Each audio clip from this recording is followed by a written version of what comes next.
Ok, buenos días. Estamos ya transmitiendo.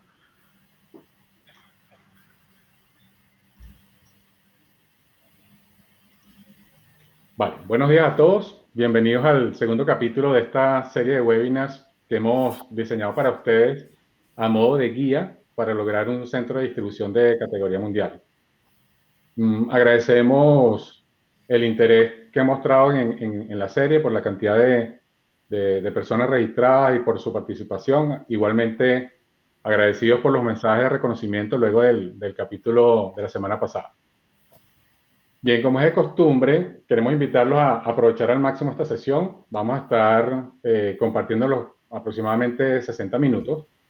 Y para esto, pues un par de sugerencias. La primera, en la medida de lo posible, tratemos de dejar a un lado el celular y cualquier otro elemento que pueda generar distracción.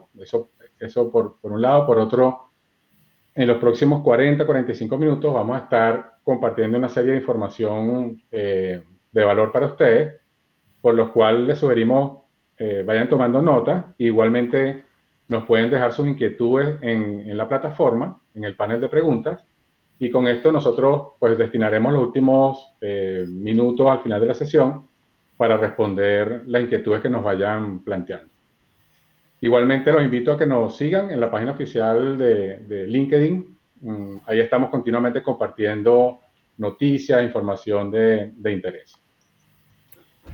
Bueno, entonces, para quienes nos acompañan por primera vez, este es el segundo de 4 webinars que diseñamos para entregarles a ustedes una guía general de los principales elementos para lograr elevar el estándar de la operación de su centro de distribución. Esta es una iniciativa impulsada por Cerca Technology con el apoyo de nuestros socios de negocio, Infor, Honeywell y Unigis, y también con la valiosa colaboración de Mega Consulting y de Escala Logística, a quienes aprovecho obviamente una vez más para agradecerles el aporte y acompañarnos en esta iniciativa.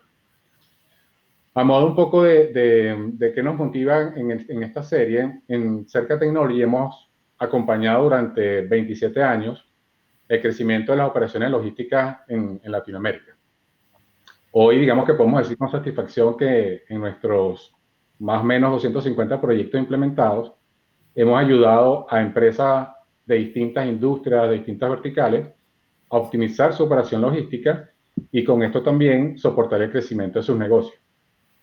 Y obviamente también hemos crecido nosotros y al día de hoy, desde nuestras operaciones en Chile, en Colombia y en México, estamos atendiendo proyectos en 15 países de toda Latinoamérica. Y precisamente esta experiencia nos ha permitido acompañar transformaciones pues, realmente importantes en operaciones de centros de distribución y también evidenciar que el éxito de este tipo de proyectos realmente pasa por la conjunción de distintos elementos, por la adecuada infraestructura del centro de distribución, por los procesos debidamente diseñados para las particularidades de cada operación, por la tecnología que se aplica para maximizar tanto la infraestructura como los procesos, pasa por la disponibilidad de información y poder aprovechar esa información para gestionarla y buscar siempre una mejora continua, y obviamente por el acompañamiento y la participación de los equipos de trabajo en sus operaciones. Entonces, por esta razón, pues básicamente es que hemos reunido a este grupo de expertos en los distintos elementos para poder trabajar y diseñar y construir para ustedes esta serie de webinars con la información que les permita, por un lado, evaluar la operación actual de su centro de distribución y por otro, que les sirva también como guía para buscar elementos donde mejorar esa operación. En el primer capítulo, la semana pasada, conversamos sobre los elementos fundamentales en el diseño del centro de distribución. Y hoy, en este segundo capítulo, vamos a estar hablando sobre cómo buscar eficiencia en la operación del centro de distribución. Para esto, hoy nos acompaña Orlando Orellana. Orlando es gerente general en Mega Consulting. Mega Consulting es una firma de asesoría en procesos de supply chain y con especialización precisamente en diseño de centro de distribución. Pero además Orlando es director de Supply Chain Council, que es básicamente una asociación de profesionales que se reúnen para compartir buenas prácticas, experiencias en logística y con esto buscar ayudar al país a mejorar su eficiencia. Y adicionalmente, Orlando es también director en Mega Logística, que es un operador logístico líder aquí en Chile. Así que con esto, Orlando, agradecerte muchísimo tu participación y te cedo la palabra para que iniciemos ya la sesión. Dale, José Luis, muchas gracias. Bueno, muchas gracias por la invitación. Muy contento de poder participar una vez más en una actividad organizada por Cerca, Cerca Technology. Y nada, feliz de estar aquí acompañándolo y espero que esta presentación que hemos preparado les sirva de guía como para poder efectivamente ir pensando en aplicar algunas iniciativas que vayan en pro de la mejora de sus centros de distribución. Desde ya una disculpa para aquellos que tienen más experiencia y conocen mucho de esto. Acá en este tipo de actividades nos acompañan gente con mucha experiencia, gente con no tanta experiencia y por lo tanto la presentación está adaptada para todo público. Así que van a ver cosas que probablemente son distintas para ustedes o no la han escuchado o no la han visto antes y algunas de ellas probablemente sí la han tenido en consideración ya en sus operaciones actuales. Así que desde ya, por favor, ahí comprensión. Una mención especial respecto del Supply Chain Council Chile, es una asociación efectivamente, como decía José Luis, que para nosotros es muy importante. Iniciamos y la fundamos ya hace unos 7, 8 años y efectivamente los invito a todos en Latinoamérica a tratar de apoyar, digamos, este tipo de iniciativas porque lo que hacen es ayudar a compartir muy buenas prácticas entre todos los profesionales de este rubro y también ayuda al país a ir mejorando y a sus países a ir mejorando la productividad, que en general en LATAM hay que mejorarla bastante, así que por ahí cada uno puede aportar con su granito de arena. Bueno, vamos adelante con la presentación. Hemos construido aquí una agenda que son 5 tópicos. El primero es de gestión de KPIs y la mirada que tiene eso sobre la logística, obviamente. Para eso tengo algunos comentarios que hacer y yo creo que algunos pueden ser muy constructivos para ustedes. La segunda son las estrategias ABC y la relación que eso puede tener con los procesos. Y el segundo tema es la planeación y el replenishment. En cuarto lugar, tenemos algunas funcionalidades, como el slotting, el interleaving y el label, que probablemente sea importante para ustedes conocer y cómo estas herramientas, ya sea apoyadas por un sistema o de manera manual, aunque sea más difícil, efectivamente pueden ayudarlos a dar un salto importante en su estándar de operación actual. Y por último, hay algunas ideas de cómo ir revisando permanentemente las estrategias de picking, que es una recomendación que en general nosotros hacemos. Bueno, vamos con el primer elemento. Gestión de KPI. Bueno, acá hay una frase que efectivamente es una frase que ustedes conocen bien y es bastante usada, pero no por eso menos importante. Yo siempre la menciono porque la encuentro muy buena como frase y de alguna forma acompaña mi filosofía de trabajo. Entonces, obviamente lo que no se mide no se controla, ¿cierto? Y por lo tanto, como no se controla, no mejora. Entonces, los invito obviamente siempre a tener en vista el autocontrolarse y el poder implementar en su gestión de centro de distribución la implementación de KPI, ¿cierto? Ahora, dentro de estos KPI, para un logístico es muy importante, y yo diría lo más relevante, es el servicio y los costos. Ahora, efectivamente, es una mirada simplista por una parte, pero a la vez muy didáctica. Esto es como pensar de que un logístico en una mano tiene, digamos, la derecha el servicio y por otro lado la otra mano tiene los costos. Y permanentemente, ¿cierto? El logístico tiene que estar equilibrando de alguna manera estos dos indicadores o estas dos grandes variables y mantener un sano balance entre estas dos variables. Y este balance, ¿cierto? Este equilibrio es un gran desafío para los logísticos. Obviamente que hay bastantes más variables que manejar, pero si uno quisiera simplificarla, yo me atrevería a simplificarla en estas dos variables, ¿ya? Ahora, en segundo lugar, la pregunta que uno debe hacerse siempre es ¿cuántos son los indicadores apropiados para poder manejar una buena gestión? En mi opinión, en general, las personas no son capaces de manejar tantas variables simultáneamente.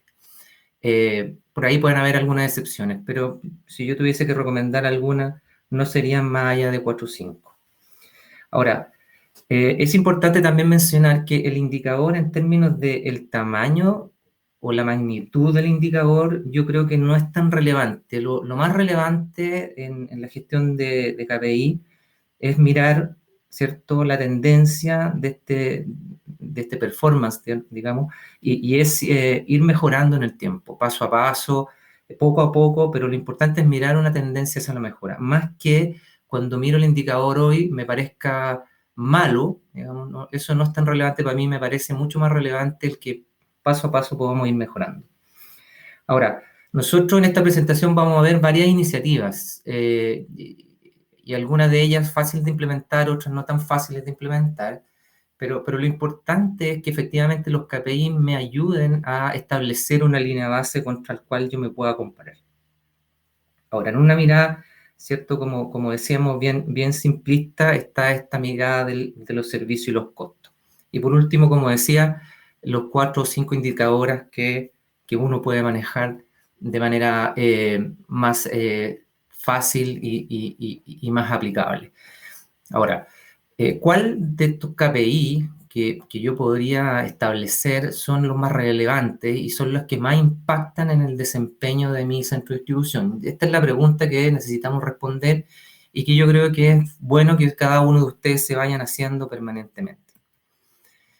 Entonces, hablábamos ya del servicio y el costo, ¿cierto? ¿Cuáles son los más relevantes para mi negocio? Y yo, en la mayoría de los negocios, o casi la totalidad de los negocios, yo diría que está por una parte el servicio y por otro lado el costo, y esto es el punto de partida para ir construyendo los indicadores. Yo después de eso me enfoco en el costo y empiezo a desplegar distintas variables y a través del servicio hago lo mismo, y empiezo a abrirlo en distintas variables, ¿cierto? En distintos indicadores. Cosas importantes que debemos tener en cuenta es que los KPI también tienen cierta jerarquía, y cuando hablo de la jerarquía de los KPI me estoy refiriendo a que en una organización, en cualquiera, siempre hay distintos niveles jerárquicos organizacionales, ¿cierto? Entonces, tengo al gerente, al jefe, tengo los supervisores, tengo distintas líneas de organización, y estos KPI tienen que ir haciendo, ¿cierto?, una adecuación a cada nivel jerárquico. No son exactamente los mismos, pero sí, como dice ahí en la siguiente frase, van construyendo cada uno de ellos por sí solos, ¿cierto?, de manera individual, van construyendo de a poco y en la medida que se van agregando, van construyendo el KPI corporativo, el KPI más relevante.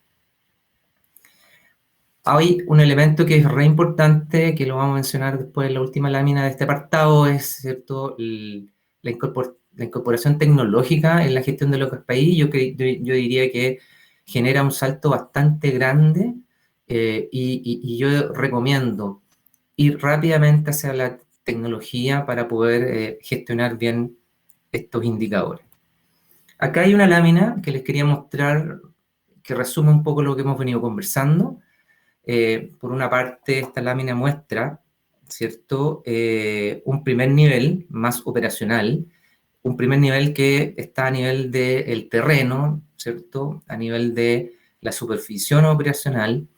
Entonces, yo de nuevo estoy mirando los costos del centro de distribución, y a este nivel, ¿cierto?, lo que me interesa entender es probablemente cuál es, por ejemplo, la utilización que le estoy dando a mis máquinas, ¿cierto? Grúa, en Chile se dice grúa. ¿Qué utilización le estoy dando? Quiere decir ¿cierto?, cuánto la estoy usando, y cuánto estoy cargando en términos de kilos por grúa, o la cantidad de cajas que maneja una grúa en un turno son los indicadores que yo debo aterrizar, ¿cierto?, para este ejemplo. Por otro lado, también puedo generar un indicador que tenga kilos por operador, ¿cierto? O la cantidad de cajas que mueve un operador, o por otro lado, la cantidad de cajas que se pueden mover en un centro de distribución por hora hombre, ¿ya? Estos son los indicadores que son más recomendados a nivel operacional, y este costo del centro de distribución, ¿cierto?, tiene que ir acompañado, por otro lado, de un costo de distribución, porque a la vez es muy importante ver qué es lo que pasa dentro del camión y en la ruta, porque como sabemos, a nivel de transporte hay generalmente un montón de plata que hay que ir cuidando, y por lo tanto, a nivel de supervisión, el mirar, ¿cierto?, cuántos kilos le puedo meter al camión, ¿cierto?, es muy importante, digamos. Es lo que él tiene que estar tratando de eficientar, es tratar de mantener el camión llenito, como se dice, ¿cierto? Después hay un segundo nivel, que es un nivel táctico, que es a nivel de las jefaturas de área, en donde yo empiezo a mirar indicadores que están relacionados con los operacionales, pero en el siguiente nivel, ¿cierto? Y por lo tanto, por ejemplo, a nivel de equipamiento, están ya una mirada un poquito más de plata, ¿cierto? La cantidad de plata que yo muevo por kilo, o cuánto me cuesta por kilo, ¿cierto?, mover cada unidad. La tasa de ocupación de un camión, por el otro lado, y la cantidad, ¿cierto?, del costo de transporte, que son la cantidad de plata por kilo. Al lado derecho, donde están los costos del centro de distribución, ¿cierto?, empiezo a mirar cuánto me cuesta por kilo, ¿cierto?, la operación, y eso se construye a través de dos indicadores, que es la productividad por una parte, y por otro lado, los costos asociados a la infraestructura, las mermas y otros. Estos dos indicadores van a construir este costo del centro de distribución. Y a la vez, esto va subiendo jerárquicamente, pero va, ¿cierto?, agregándose estos indicadores para ir construyendo el costo a nivel corporativo, que es el que maneja el gerente de supply chain, o el gerente de operaciones, o el gerente de logística, que está a un nivel un poquito más estratégico, en donde ya miro, ¿cierto?, el porcentaje del costo logístico relacionado con la venta, y miro el costo logístico en relación a la cantidad de kilos totales movidos por el centro de distribución al mes, por ejemplo. Y un indicador muy relevante, que lo he mencionado antes, es el servicio, que nosotros pensamos que es un indicador que está a nivel transversal, independiente de que esto esté aquí mirado a nivel estratégico, también está a nivel táctico, y también está a nivel operacional, y también hay que hacer este mismo despliegue hacia las bases, al igual que lo estamos haciendo con el costo logístico. Entonces, este es un tablero de control que es un ejemplo de una empresa en particular que teníamos, y lo quise colocar aquí como para poder graficarlo.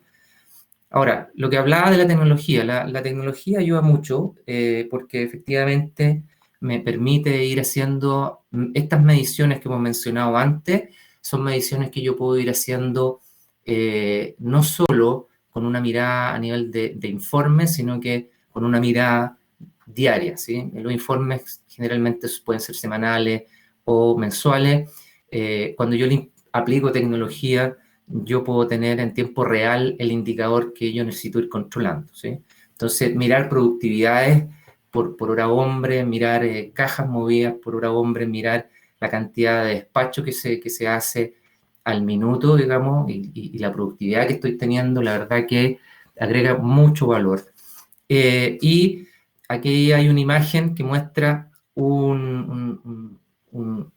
pantalla que es recomendable colocar. Esta es una imagen que se la robé a un operador logístico que yo admiro mucho respecto de cómo ellos gestionan sus indicadores y cómo le dan visibilidad a los operadores. Esta es una pantalla que está a la entrada de la oficina de supervisión, y está mostrando esta pantalla cómo cada operador está llegando o no a la meta, y en qué nivel de avance está llevando, ¿cierto?, su operación durante el turno. Por lo tanto, dar visibilidad también es muy importante.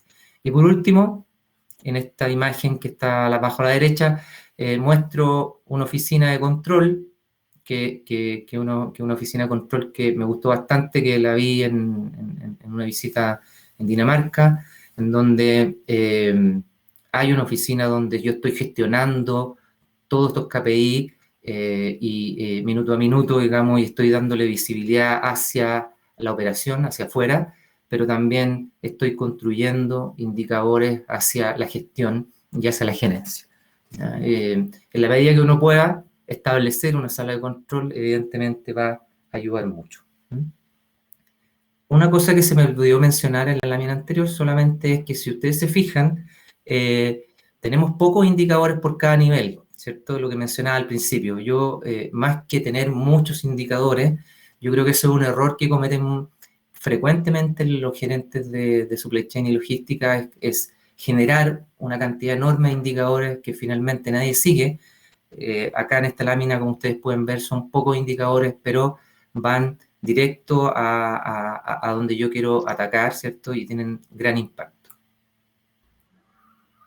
Bueno, seguimos acá con la presentación y quiero cerrar el apartado de los KPI con una pregunta. Esto es una pregunta que la voy a dejar abierta, que ustedes pueden responder, cada uno de ustedes, ¿cierto? Entiendo que después es importante que ustedes hagan esta actividad para completar, ¿cierto?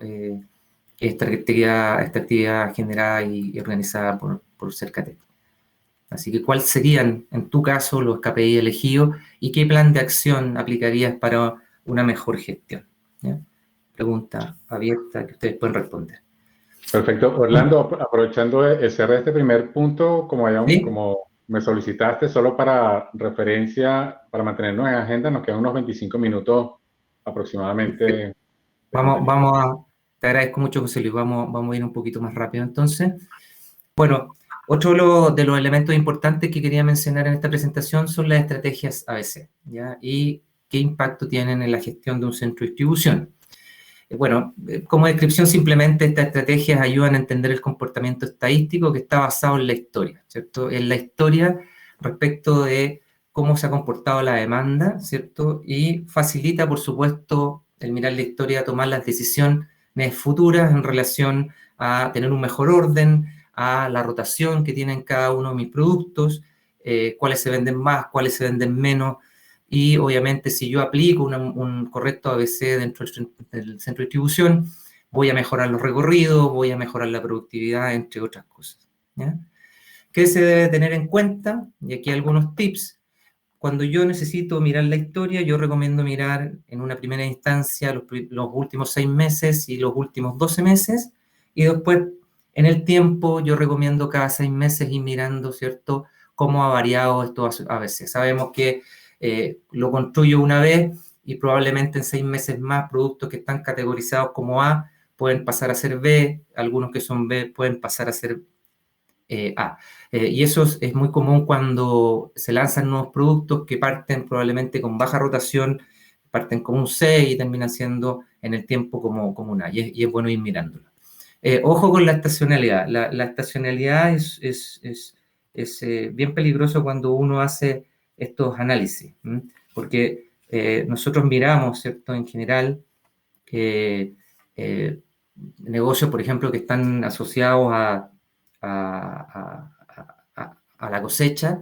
En Chile se da mucho, por ejemplo, con el vino, que la cosecha es en febrero, marzo, abril, y la verdad que es donde se genera la estacionalidad, y obviamente cuando yo analizo la historia tengo que estar, ¿cierto?, seguro de que eso se comporta, digamos, por quarter, tengo que hacer algún tipo de segmentación ahí importante. Ahora, igual se da en otros negocios, en Chile y en los países del sur de América, se da que en verano, por ejemplo, en el negocio de los helados, hay mucho más demanda y eso dura 5 o 6 meses y después baja fuertemente. Ahora, independiente de negocios en particular, también hoy día se está dando mucho, ¿cierto?, en los días particulares como el Día de la Madre.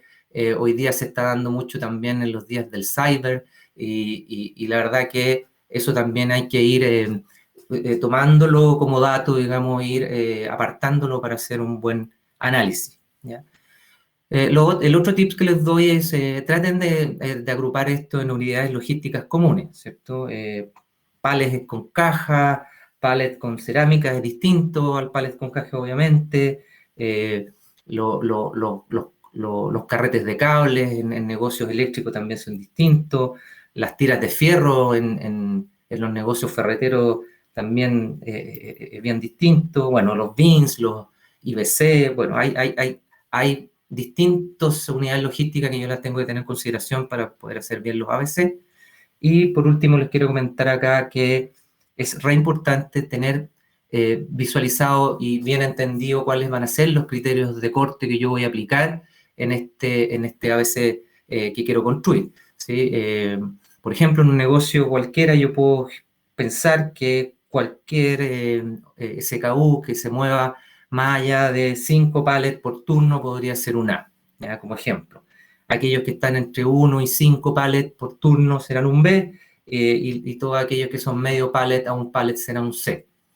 Todo lo que está por debajo de medio pallet por turno o por día probablemente son un D. Ya ese criterio ustedes tienen que ir construyéndolo y lo van perfeccionando en el tiempo para mejorar sus análisis.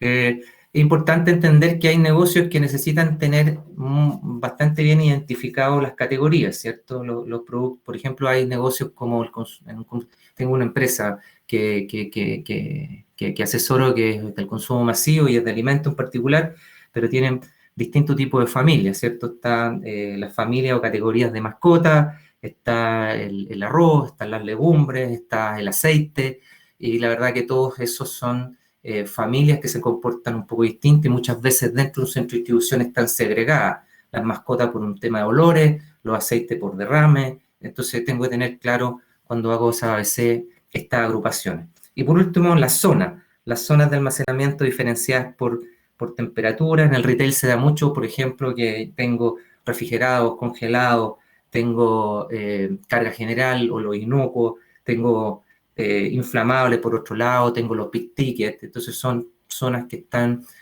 agrupadas de manera diferente, ¿sí?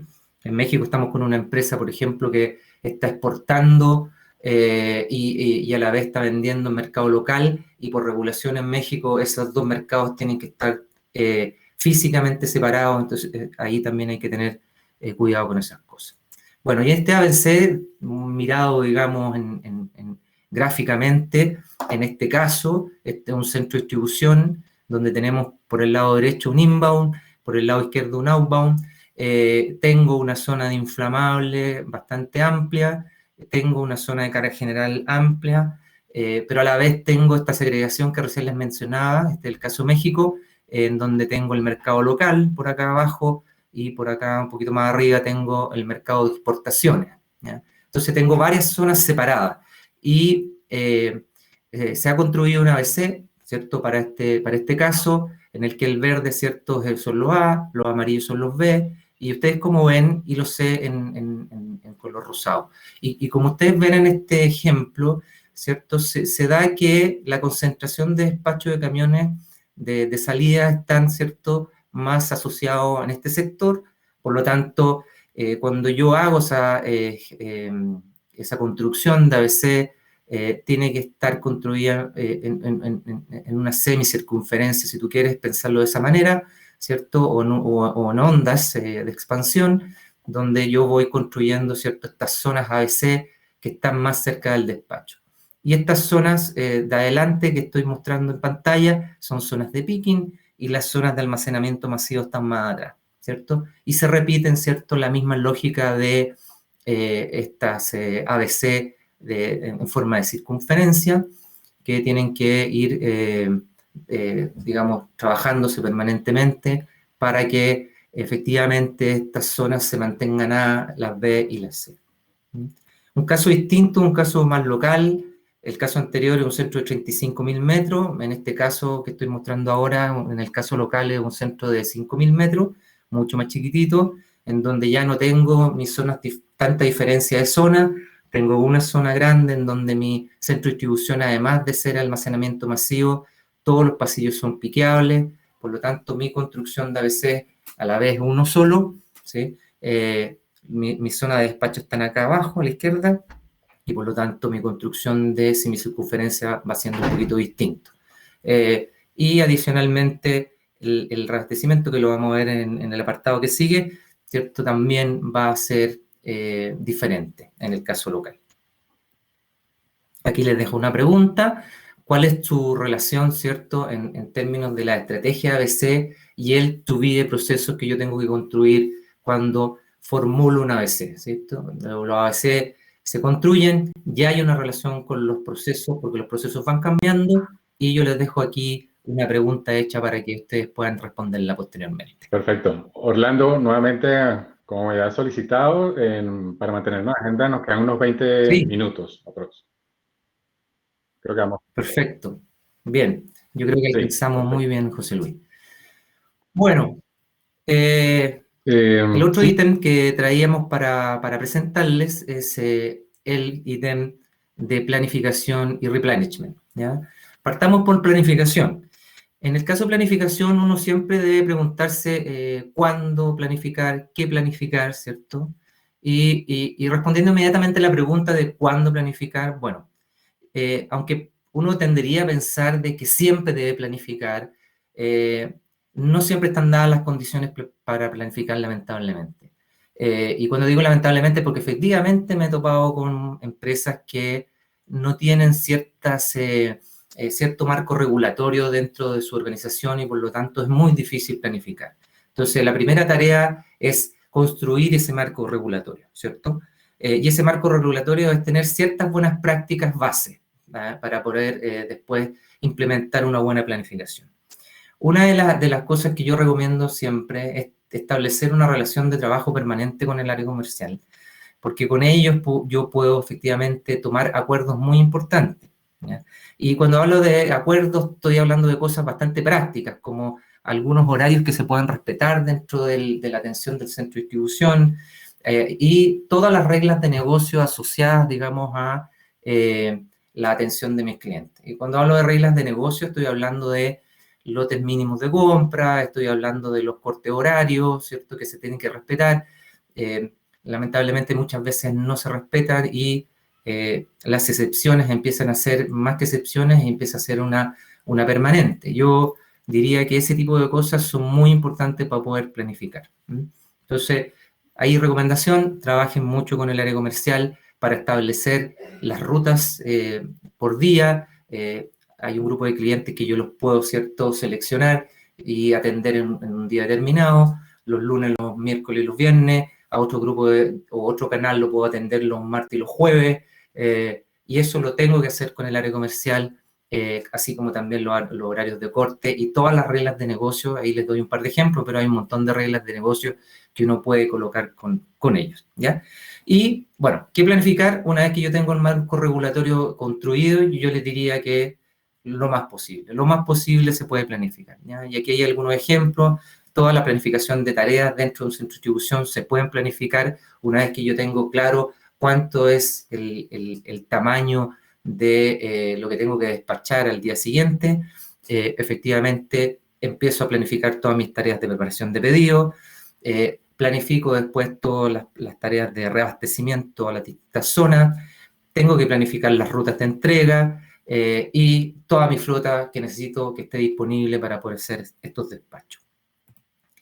Bueno, una imagen que yo también les recomiendo implementar, no es muy costoso hacer esto, que es un tablero de planeación, que es una mesa que yo puedo pintar y puedo dibujar y puedo colocar algunas racks ahí en miniatura que me permiten con el equipo, con el área comercial y con el equipo operacional, empezar a trabajar para hacer una buena planificación. Vamos, en honor al tiempo, a el replenishment, ¿sí? ¿Qué es un replenishment? Y aquí tengo una definición que yo he construido, que probablemente pueden haber algunas mejores, pero es la que yo he construido, y que es la actividad de realizar la reposición de productos de las zonas de picking. ¿Desde dónde? Desde las zonas de almacenamiento masivo, ¿cierto? Y todas las actividades de reabastecimiento que se hacen desde altura hacia los primeros niveles en las zonas de picking. Esto siempre y cuando considerando, ¿cierto?, que estas zonas de picking son zonas de picking que yo piqueo solo a primer nivel, porque si piqueo con un order picker, que son a todos los niveles, obviamente ese abastecimiento no existe y son abastecimientos que se hacen solo desde almacenamiento masivo. ¿Por qué es importante el replenishment, cierto? Bueno, esto me permite siempre tener disponibilidad de productos en las zonas que yo necesito piquear. Y eso obviamente tiene un impacto fuerte en el nivel de servicio. Esto tiene una relación muy potente con el layout que yo necesito construir en un centro de distribución y con los procesos que yo tenga definidos. Y por lo tanto, esta reconstrucción o revisión, yo diría que hay que hacerla permanentemente. Lo otro que es importante considerar cuando uno va a planificar o va a establecer un replenishment y la forma de hacerlo, es que va a depender mucho del tamaño de la empresa y va a depender mucho del rubro, como veíamos en el ejemplo anterior del mercado mexicano con una multinacional o una empresa local que sea más chiquitita, digamos, depende mucho de eso si es que el tipo de replenishment que hago, ¿ya? Y aquí, volviendo al ejemplo anterior, ¿cierto? La zona de almacenamiento masivo clasificada como A va a abastecer las zonas clasificadas en A en la zona de picking. Entonces, el verde con el verde, amarillo amarillo, rosado con rosado. Y a la vez, el abastecimiento de las zonas más altas a las zonas más bajas que se van vaciando, que son las primer nivel donde yo estoy haciendo el picking, obviamente son las que yo tengo que ir abasteciendo. Y esa es la tarea de replenishment. Entonces, les dejo plantear esta siguiente pregunta. ¿Cuál es la relación entre la planeación y el replenishment? Ustedes después la pueden contestar. José Luis, ¿estamos bien en el tiempo? Y nos queda, digamos, tendríamos para mantenernos en agenda unos 15 minutos para el Perfecto. Perfecto. Entonces, vamos a algunas funcionalidades y aquí yo diría que usar estas herramientas a través de un sistema es algo que yo recomiendo 100%. Y esto va más allá del tamaño de la compañía, independiente que hayan compañías como el ejemplo que di de 5.000 metros cuadrados, tener un centro de distribución manejado con un WMS es una recomendación que yo hago siempre. Efectivamente, hay herramientas muy potentes y de clase mundial como la de Infor, ¿cierto? Pero estas herramientas han ido evolucionando hacia adecuarse a compañías de tamaños más pequeños, pero también consideren que hay herramientas locales que también uno puede acceder en el caso que no pueda pagar una herramienta de clase mundial. Y ir incorporando funcionalidades avanzadas, ¿cierto? Las herramientas más pequeñas probablemente no lo tienen, pero cuando uno adquiere una herramienta de clase mundial, ya puede ir incorporando algunas funcionalidades como el slotting, que la verdad agregan mucho valor a la operación, ¿ya? Y yo diría que eso ya empieza a entrar a operar en las ligas mayores, ¿eh? Diciéndolo de esa manera, yo te diría que uno empieza a tener un performance de alto nivel, ¿eh? Entonces, el slogan, ¿cierto?, es una ubicación inteligente de productos dentro del centro de distribución y optimiza el manejo de todos los productos que están ahí adentro, ¿ya?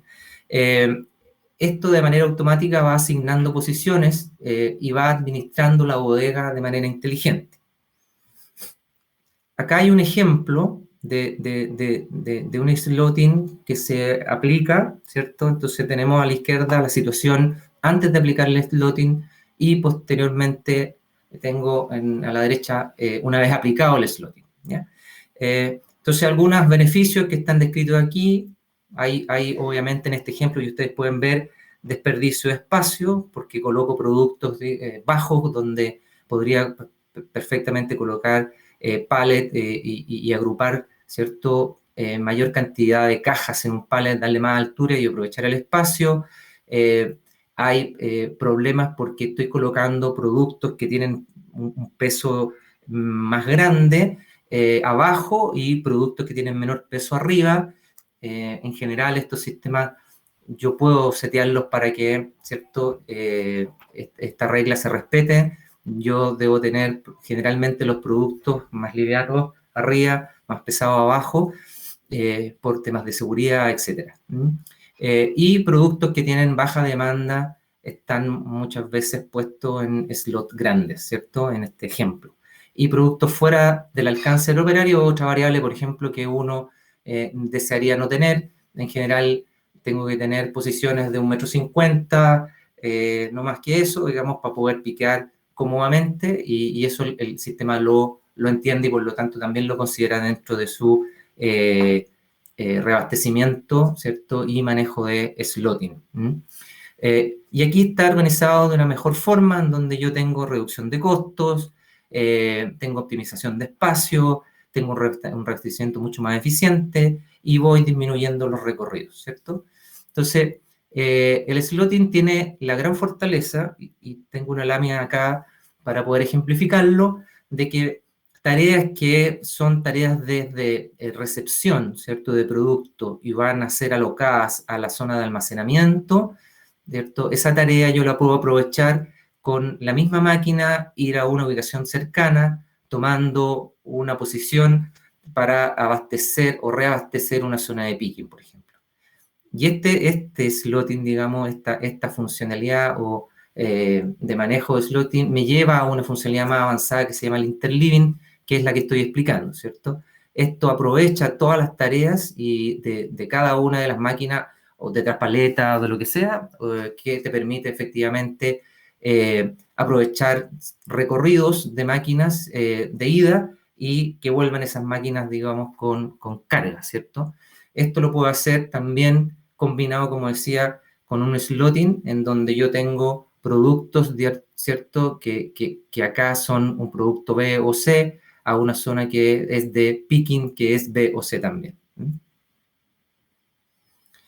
Bueno, el labor management. El labor te ayuda mucho, efectivamente, a mirar productividades en línea. Yo lo mencioné ahí al principio de la presentación. Yo diría que el ir seteando cómo están las cargas de trabajo dentro de un centro de distribución es muy importante, porque me permite ir direccionando, ¿cierto?, las cargas de trabajo hacia personas que tengan en ese momento menos carga de trabajo, menos volumen, porque por mucho que yo haga una buena planificación, a veces durante el turno se desbalancean las cargas de trabajo y yo puedo ir administrando mis recursos, pasando las capacidades ociosas a otros recursos que están con alta demanda, digamos, ¿sí? Entonces, esta es una de las grandes provechos que yo puedo sacar del labor, pero además el labor me permite ir mirando informes minuto a minuto de las productividades y de la eficiencia que están logrando las máquinas, las tecnologías que yo pueda tener implementadas dentro de un centro de distribución y de las personas simultáneamente. Y por lo tanto, el sistema va operando de manera bastante inteligente. Lo otro que quería mencionarles como gran funcionalidad es el billing. El billing es una funcionalidad que parte originalmente hace ya unos 5 años probablemente o más, en donde parte con una visión de ir ayudando a los operadores logísticos para que puedan tener rápidamente controlado cuánto deben facturarle sus clientes. Y efectivamente ellos tenían la posibilidad de tener una visión bastante práctica respecto de la inversión de tiempo y recursos que tenían hechos para ese cliente en particular, y por lo tanto se les facturaba lo que correspondía, y esto agregó mucho valor efectivamente a los operadores logísticos en ese momento. Todavía lo hace por lo demás, pero en el tiempo esta herramienta ha ido derivando, yo diría, hacia sacarle un poquito más de provecho a todas las compañías y no solo operadores logísticos, porque esto te permite, ¿cierto?, también controlar un ABC costing dentro del centro de distribución, ¿sí? Entonces, tener los recursos asociados correctamente a cada una de los procesos y cada una de las tareas, obviamente ayuda mucho a los centros de distribución a asignar, ¿cierto?, los costos por canal correctamente. Tengo un cliente acá en Chile que atiende el canal Grandes Tiendas, tiene un canal muy grande de sus canales propios, y son áreas comerciales diferentes. Y por lo tanto, los comerciales siempre estaban ahí en una discusión respecto de cuánto pagaba uno, cuánto pagaba el otro, y esto se solucionó muy rápido implementando esta herramienta, en donde se pudieron distribuir muy bien cada uno de los costos asociados al centro de distribución y sus operaciones. Bueno, yo diría que la revisión permanente de la estrategia de picking es una de las cosas que yo debo ir minando efectivamente regularmente, ¿ya? Hay que preguntarse cuántas estrategias de picking hay, y probablemente uno conoce algunas, pero hay una lista importante de tipos de picking que uno puede hacer, y en qué casos puede ir usando cada una de ellas, ¿cierto? Y eso yo es lo que recomiendo ir haciendo de manera permanente, ¿cierto? Aquí hay una pregunta respecto de los tipos de picking, ¿cierto? Que se conocen. Hay algunos que mezclan, ¿cierto? Papel y radiofrecuencia. Ojalá el papel lo eliminen totalmente y sea solo radiofrecuencia, ¿cierto? 100%, pero también está herramientas más avanzadas como el voice picking y algún automatismo como el PTL, etcétera, que son distintos tipos de picking que uno puede ir incorporando, ¿cierto?, a sus operaciones. Ahora, a la vez hay varios métodos que yo puedo tener y acá hay un listado importante. Yo voy a mencionar algunos simplemente, pero hay un listado que uno puede ir mirando y aprendiendo, informándose de cada uno de ellos, porque es muy importante que yo haga un tipo de picking, probablemente lo construya de una cierta manera, pero en un periodo de tiempo, yo diría no más allá de un año, uno vuelva a revisar si es correcto que yo siga piqueando de una determinada manera, ¿ya? Acá tengo uno en particular que es el picking batch, y en el ejemplo, ¿cierto?, tengo una orden de pedido donde me están pidiendo 120 unidades del SKU A, 48 unidades del SKU B. Hay otra orden que tengo, una orden 2, ¿cierto? Tengo 120 del SKU A y 48 del SKU B, ¿cierto? Cuando es por batch, lo que hago es tomar la traspaleta con un pallet, ¿cierto? Y voy haciendo un recorrido de tal forma que voy piqueando inmediatamente, ¿cierto? Las dos órdenes, y lo hago por SKU. Tomo la cantidad total del SKU-A, que son los 240, y las 96 del SKU-B, ¿ya? Y por lo tanto me llevo todo el batch a una zona de sorting, en donde yo puedo hacer la separación para cada una de las órdenes, para después dejarla en el staging de salida para el cliente que corresponda, ¿ya? Este es un tipo que se usa bastante. Hay otro tipo que está hecho por cliente, el picking por cliente, en donde tengo una orden, el mismo ejemplo anterior, pero está separado por órdenes. Yo en un mismo carro o en una misma traspaleta puedo ir dentro de un pallet, ¿cierto?, haciendo el picking para cada uno de estos clientes. Entonces, para el cliente número 1, mantengo la orden número 1, ¿cierto?, que está mostrada acá, y la orden número 2, que en el mismo pallet voy haciendo simultáneamente para hacer más eficiente, ¿cierto?, los recorridos de picking. Y después esto va directamente al staging de salida. No paso por un sorting, sino que voy directamente al staging de salida a dejar el pallet que corresponda. En el caso del batch, siempre es recomendable, en el caso anterior, mirarlo sobre todo para productos que rotan harto, ¿cierto? Para el producto A, cuando yo sé que de un producto determinado voy a sacar 20 pallets en el turno y se van a ir rápido, probablemente sea súper eficiente tomar un pallet de eso y llevarlo inmediatamente directo al staging de salida, hacer un sorting ahí inmediato, repartir, ¿cierto? Porque esos pallets yo sé que no van a retornar, no van a quedar saldos de esos pallets, porque se van a ir los pallets 10 o 20 que mencioné completos, ¿cierto? Así que va a depender de cada negocio, va a depender de cada SKU, va a depender, ¿cierto?, de cada una de las estrategias que yo vaya definiendo, pero la recomendación es ir haciendo esto, ¿cierto?, permanentemente.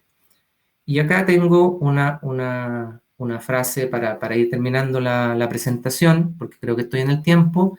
Es, bueno, mira, la tarea de un logístico no termina cuando me entregan un centro de distribución diseñado desde cero, que es lo que a veces pasa, que el sueño que uno tiene, me dice, oye, ojalá me puedan entregar una casa nueva, digamos, con buen piso, con buen estándar de iluminación, con las capacidades instaladas del centro de distribución que yo necesito, ¿cierto? Las capacidades dinámicas, las capacidades estáticas que yo necesito. Entonces, estoy feliz con este centro de distribución, se me solucionaron los problemas.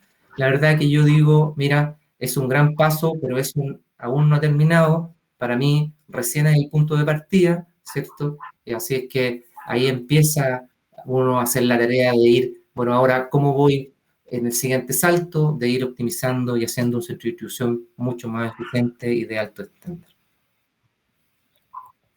Entonces, quiero dejar aquí los últimos 10 minutos, o 8 minutos van quedando en realidad, para que ustedes me puedan hacer preguntas y feliz poder responderlas.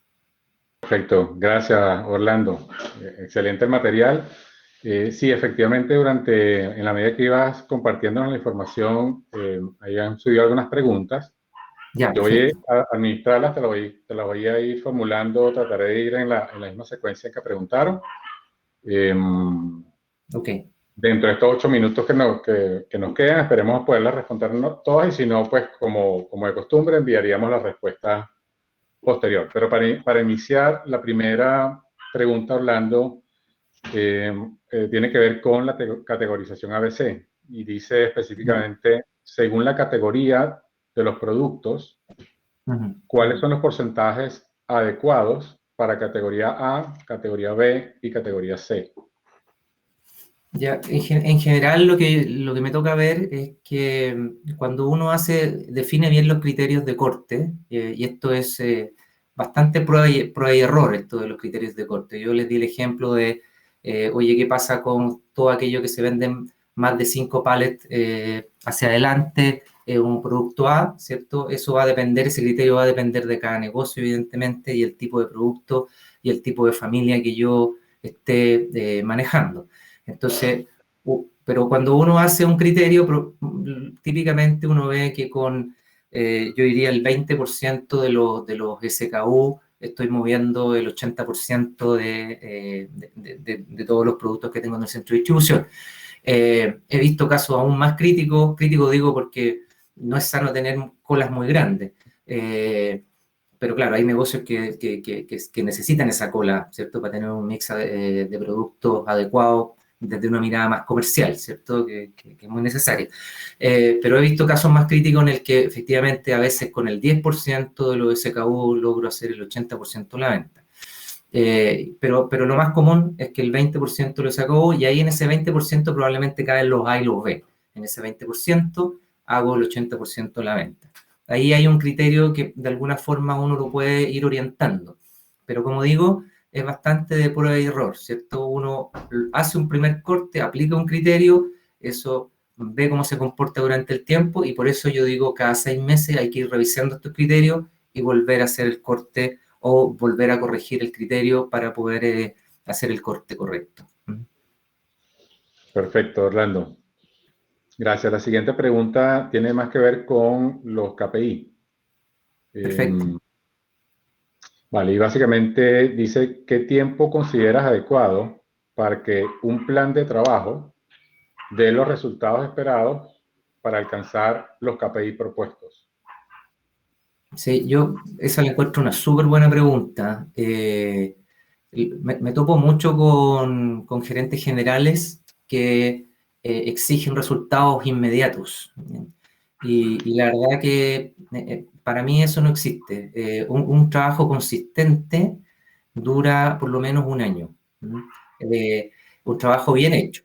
Y eso es porque, claro, yo entiendo a las empresas le interesan los resultados rápidos y que empiecen a dar, pero eso es pan para hoy, hambre para mañana, porque muchas veces el resultado rápido tiene más que ver con el sable o con el látigo, como se dice, que con la consistencia y la robustez del trabajo que estoy haciendo.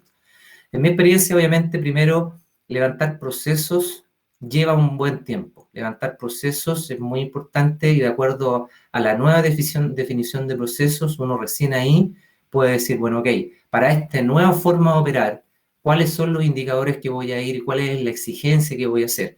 Y por lo tanto, aplica esos KPI y va controlando, digamos, cómo se va comportando este centro de distribución y su performance en el tiempo. Y estos indicadores que parten, voy a inventar, nivel de servicio, cuando uno dice nivel de servicio está en el 85%, que es un caso que me tocó vivir. Bueno, claro, acá en Chile y probablemente la mayoría de los países de Latinoamérica, un 80% o 85% es muy malo. Pero ahí decía, mira, el 85% es malo, lo importante es cómo voy evolucionando, que el siguiente mes es 86, el siguiente 2 meses o el siguiente mes 87, y voy evolucionando paso a paso. Pero para ir evolucionando en eso, ¿cierto? Yo tengo que haber redefinido mis procesos y haber hecho iniciativas, aplicar iniciativas que hagan que esto vaya mejorando. Y para eso necesito hacer un trabajo detrás que sea robusto. Y por lo tanto siento que en un proceso de levantamiento de proceso y redefinición que demora 3 meses, más o menos, 3, 4 meses, empiezo a aplicar ciertos mis criterios de KPI y voy después revisando esa evolución de KPI en el tiempo, y yo te diría que un año es un trabajo en donde uno empieza a ver frutos. Perfecto, Orlando. Vale, la tercera pregunta, yo creo que, a ver, tenemos un banco de 6, 7 preguntas, Orlando. Yo creo que nos alcanza el tiempo para responder esta tercera y luego pues trabajar juntos en responderlas todas para poderlas compartir posteriormente con la audiencia.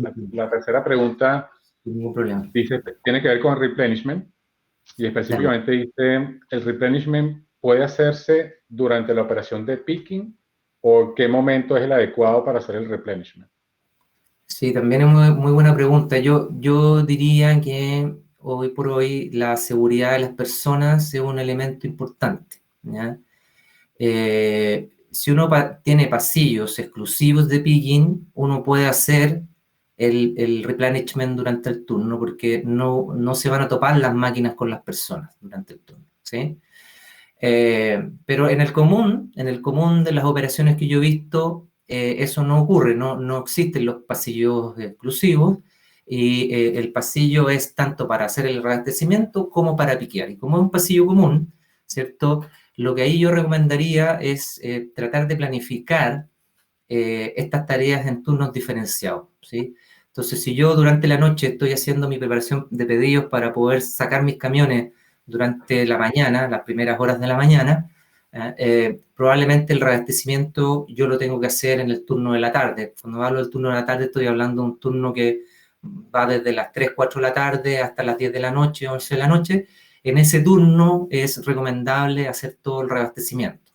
Ahora, si durante el turno de picking yo me veo obligado a hacer un reabastecimiento, porque eso ocurre en ocasiones en donde por variaciones de la demanda o errores, efectivamente, o capacidad instalada, no me da para tener todos los pallets para piquearlos y tengo que hacer un reabastecimiento durante el turno de picking. Hay también una forma que yo he visto que funciona bastante bien, que es colocar una chicharra con una luz en donde yo aprieto el botón, la gente sale de la zona de picking, entran las máquinas a hacer el reabastecimiento, terminada la tarea, las máquinas salen, vuelven a entrar los operadores a hacer el picking. Esta variable hace algunos años no existía, la variable de seguridad, pero hace unos 5 años atrás se ha puesto muy fuerte, lo cual me parece muy correcto, de proteger a nuestros trabajadores y por lo tanto esa es mi recomendación hoy día, dada el nuevo escenario. Así que... Perfecto, Orlando. Interesante de ese punto de vista la respuesta. Vale, Ajá. Orlando, quiero, antes de cerrar, comentarte que así como tenemos varias preguntas en el panel, hay también varios mensajes agradeciéndote y felicitándote por la claridad de la presentación, así que quiero transmitírtelo. Bueno, Quiero obviamente... Fue un poquito rápido al final, pero en honor al tiempo había que hacerlo y espero que haya quedado claro por lo menos el 80% del mensaje que quería transmitirle. Vale, perfecto. Bueno, agradecerte nuevamente, Orlando, por tu disposición siempre para este tipo de espacios de compartir con la audiencia. Agradecerle igualmente a todos quienes nos han acompañado ya en estos primeros 2 capítulos. Recordarles la invitación, síganos por favor en LinkedIn para que estén también al día con la información que allí compartimos. Y recuerden, el próximo jueves a esta misma hora estaremos realizando ya la tercer capítulo de la serie, donde estaremos conversando sobre herramientas avanzadas para optimizar la operación del centro de distribución. Y de allí creo que también vamos a responder un poco más de profundidad algunas de las preguntas que quedaron hoy planteadas y que no pudimos responder por tiempo. Así que, Orlando, nuevamente, muchísimas gracias. Un abrazo, excelente trabajo. Gracias a ustedes. Un gusto. Vale. Cuídense Chao, que estén mucho. bien. Chao. Nos vemos. Chao.